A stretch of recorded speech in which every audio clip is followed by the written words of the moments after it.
بسم الله الرحمن الرحيم اللهم صل على سيدنا ومولانا محمد وعلى ال سيدنا ومولانا محمد وبارك وسلم وصل عليه رب زدني علما رب اشرح لي صدري ويسر لي امري واحلل عقدة من لساني يفقهوا قولي. لا الله تعالی صفاتو کې یو صفت واحد ده. واحد معنی یو، یعنی الله تعالی یو ذات ده او د الله تعالی سره څوک شریک نشته ده. د الله تعالی په یووالي باندې چې کم دلایل متکلمین ذکر کوي د پای کې د ټولو نه غوره دلیل هغه برهان تمانع ده. برهان تمانع دا لو کان فیهما الهه الا الله لفسدتا د دې آیت نه واضح کیږي چې دا قیاس استثنایی شکل له کچته په ځمکه اسمانونو کې خدایان ډیر وینو فساد به قرشه او فساد نه قرشه ځکه چې خدایان ډیر نشته ده. نو بلې کې خبر اتره کړو که خدایان ډیر وي نو بیا به یو خدای به چې زدا کار کوم بل به چې زدا کار کوم نو دوه په یو ټیم کې یو کار کولای نشي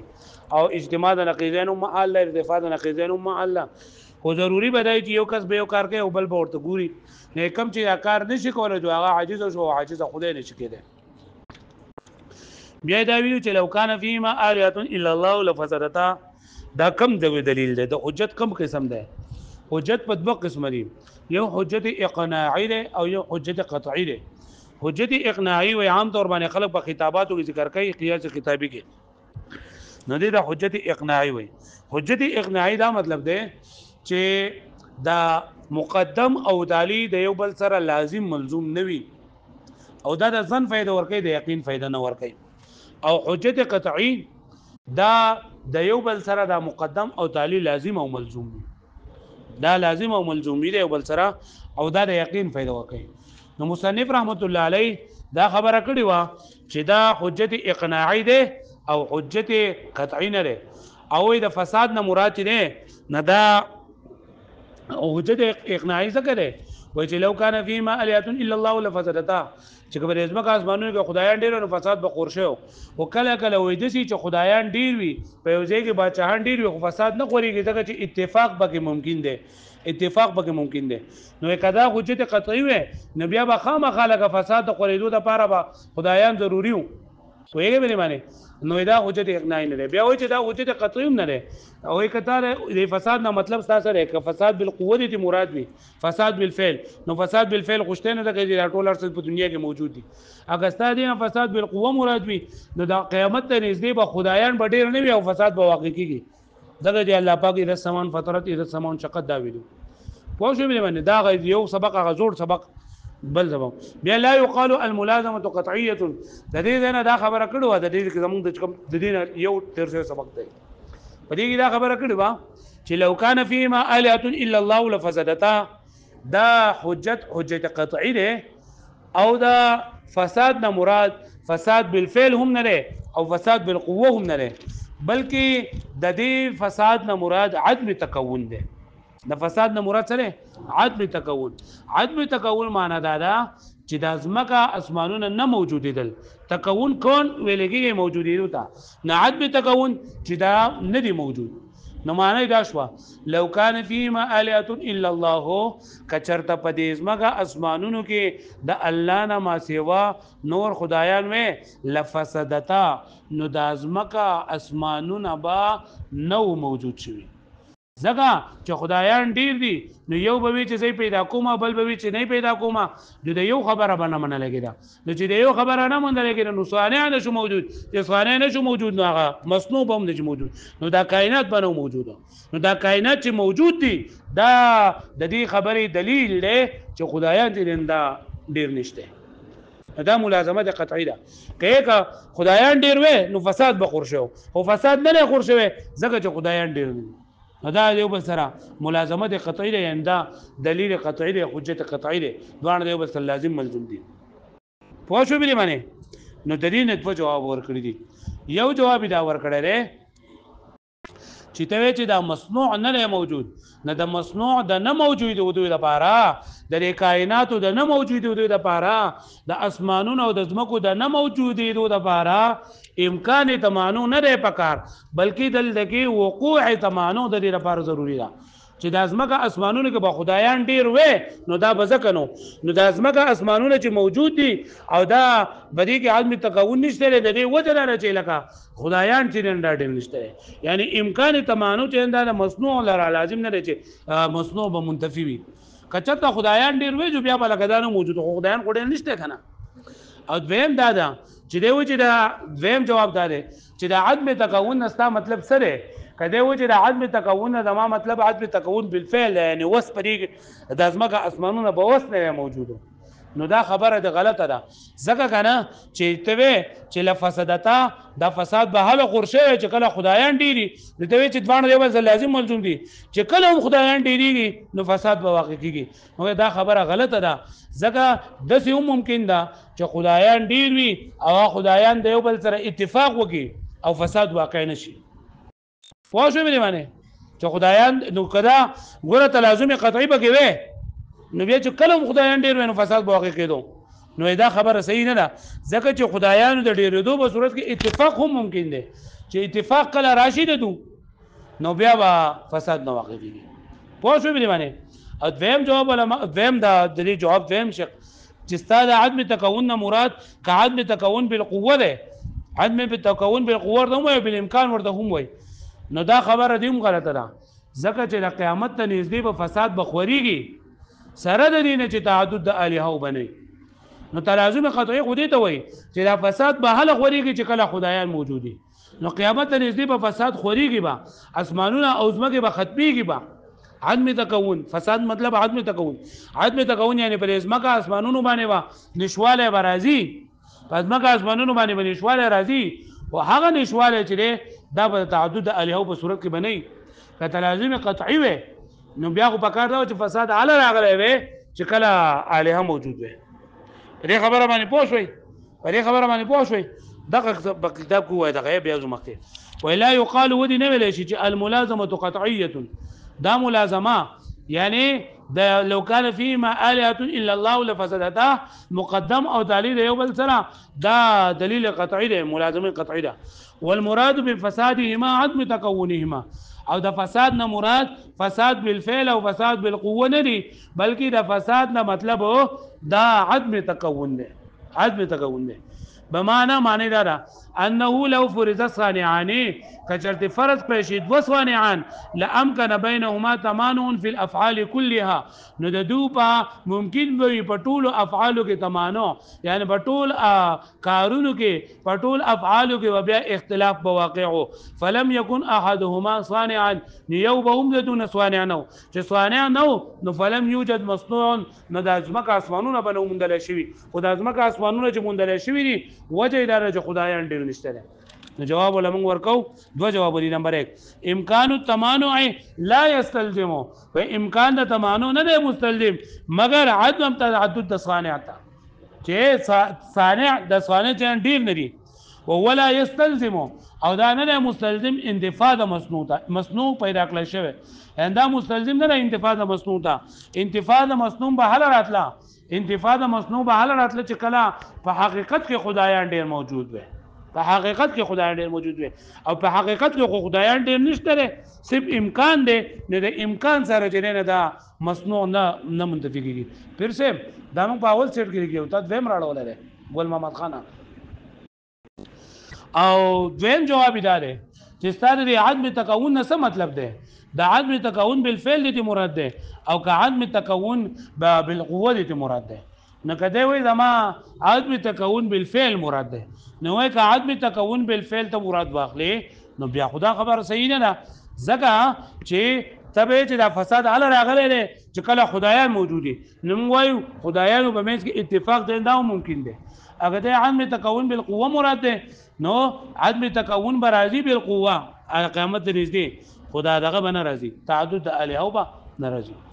وې على انه دلیل نه دویم جواب ورکړي على انه يرد وسره دې چې وارد کیږي منع الملازمه هغه اعتراض د ملازمه ان اريد عدم تكون بالفعل هي چې کله اراده وکړي چې عدم تكون بالفعل که عدم تكون بالفعل دې مطلب واغسته شي نو بیا په دې باندې ملازمه د اعتراض راځي چې دوانه دیو سره لازم ملزوم دي چې فساد به حل غوړيږي چې کله خدایانی یعنی چې خدایان ډیر ویني دې سره فساد لازم دي نو دې سینه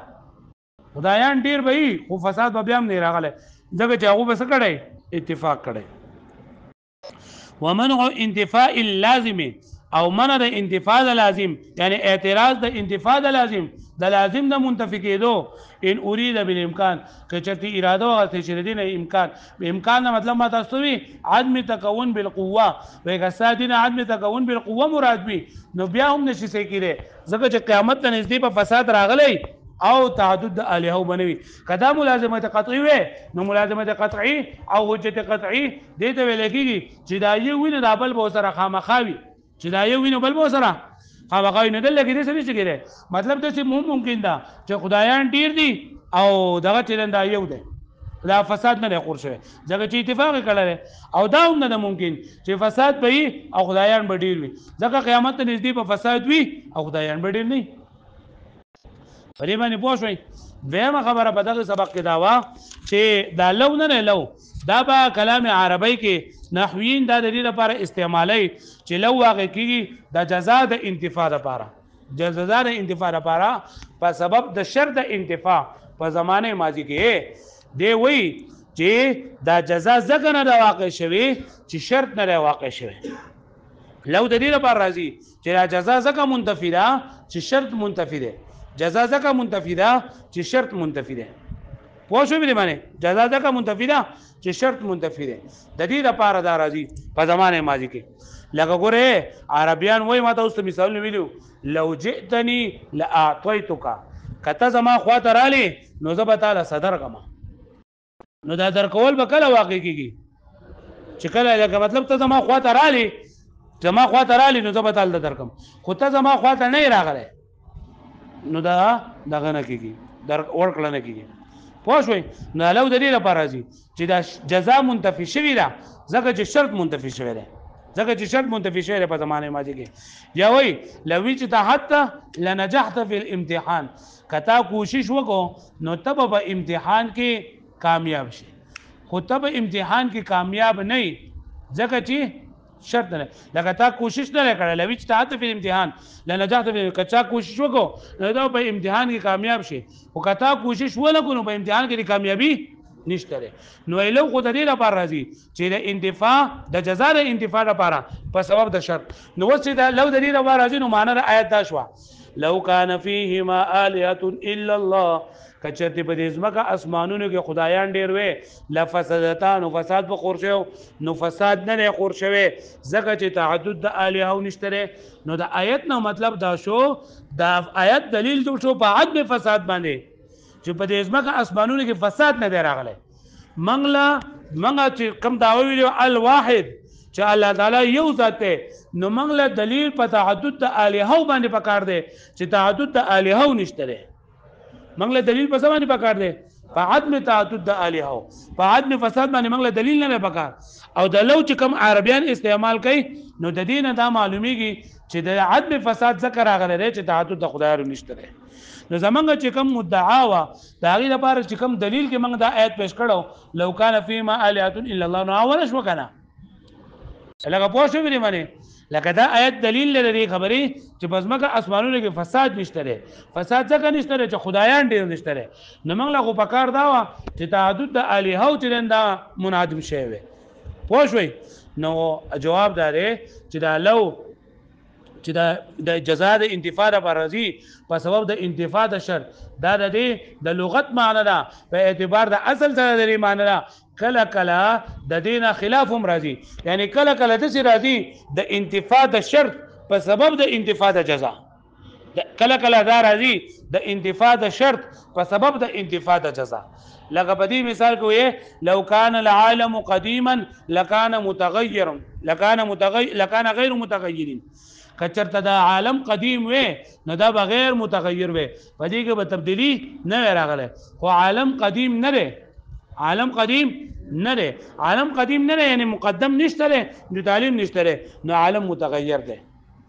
هغه پوښوي د دقه شانت دې آیت معنی ده لو کان فیهما الهه الا الله که چرته په دې ځمکه اسمانونو کې خدایان ډیر وي نو لفسدتا نو فساد بنه قور شوی نو فساد ذکر نه قور شوی چې د الاولنې نشته تعدد د الهه نشته که تعدد د الهه وینو فساد بقور شوی او تعدد د الهه نشته نو فساد ذکر نه قور شوی په الاول کې دې معنی وایي چې فساد ذکر نه قور شوی چې تعدد د الهه نشته اوس دلته موږ معنا دا کوو چې تعدد د الهو د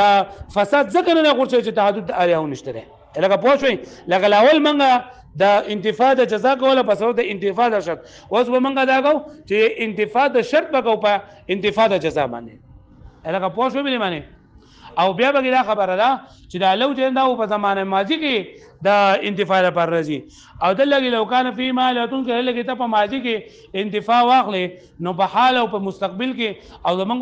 په انتفاع رانغله او زمونږ انتفاع د تعدد د الهونه په زمانه حال او په زمانه ماضی او په زمانه مستقبل په ټولو کې پکار ده نو وایي چې صرف په زمانه ماضی کې هم چې نه د انتفاع پوره ده ځکه چې یو څه په زمانه ماضی کې نه موجود اگر چې هغه په حال او په استقبال کې موجود شي که په حال او په استقبال کې موجود شو نو دا حادث شو قدیم نشو او قدیم چې نه دا حادث چې دا خدای نشي واقع کړي الہ نشي واقع کړي ځکه چې په تیر شوی زمانه کې نشته رې کنه چې په تیر شوی زمانه کې نشته رې نو دا مسبوق بل عدم شو او مسبوق بل عدم چې دا خدای نشي جوړېده پوه شئ وګورم فإن قيل كجرت ویل شي مقتضا کلمت لو د لو کلمې تقاضا دا انتفاء الثاني چې دا راځي د بار د انتفاء د ثاني ان د جزاء فی الماضی په ماضی زمانه کې بسبب انتفاء الاول په سبب د انتفاء د اول عند شرط فلا يفيد نو دا آیت فائدہ نه ور کوي الا الدلاله دا مگر په دلالت لري خبره على ان اندفاع الفساد في زمان الماضي چې دا فساد منتفی شوی په زمانه ماضی کې به سبب اندفاع تعدد په سبب د اندفاع تعدد چې په زمانه ماضی کې دا فساد ذکر نه واقع شوی چې هغه خدایان ډیر نه موجود لکه پوه شئ نو قلنا نعم وهذا بحسب اعتبار بحسب اصل لغته يعني دا لو چې دا راځي د جزاء د انتفاع په سبب د انتفاع د شرط نو دا په اعتبار د لغت سره ده لكن قد يستعمل لیکن کله کله استعماليږي بالاستدلال باستدلال بانتفاع الجزاء على انتفاع الشرط په انتفاع د جزاء په انتفاع د شرط باندې پوه شئ به معنی لکه منګه دا وایو کنه چې دا که خدایان نشته نو ځکه خو فساد نه واقع شوی کنه که خدایان وینو فساد نه واقع شوی نو زمونږ دا پر خدایانو باندې په عدم تعدد باندې بدا دلیل ده من غیر دلاله علی تعین زمان بغیر د دلالت نه په تعین د زمان باندې زمانی تعین پکې نشته